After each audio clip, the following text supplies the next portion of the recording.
বিশ্বকাপের আগে যুক্তরাষ্ট্রের বিপক্ষে সিরিজ হারের কারণে বাংলাদেশ ক্রিকেট দল এখন সমালোচনার পাত্র। ভক্তদের কাছে হাসির খোরাক এমনটি বললেও ভুল হবে না।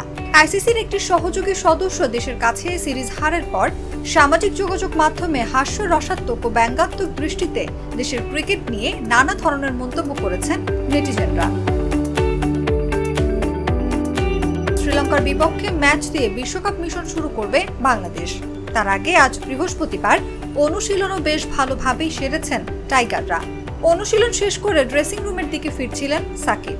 সে সময় বিশ্বকাপ কভার করতে যুক্তরাষ্ট্রে যাওয়া সাংবাদিকদের সঙ্গে হাস্যরসাত্মক মত বিনিময় করতে দেখা যায় সাকিবকে।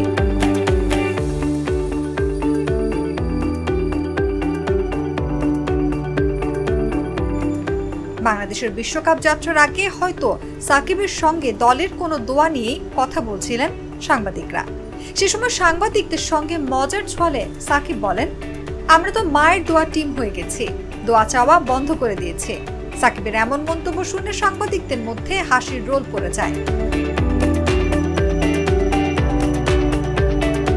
এর আগে একটি বেসরকারি টেলিভিশনকে দেওয়া সাক্ষাৎকারে অফ স্পিনার শেখ মেহেদী বাংলাদেশ দলের দোয়া চেয়ে ব্যাপক আলোচনা এসেছিলেন। সাক্ষাৎকারে তিনি বলেছিলেন, বাংলাদেশ দলের জন্য দোয়া করা ছাড়া আর কিছুই করার নেই। এরপর থেকেই মূলত বাংলাদেশ দল নিয়ে ভক্তদের রসিকতার অন্ত নেই।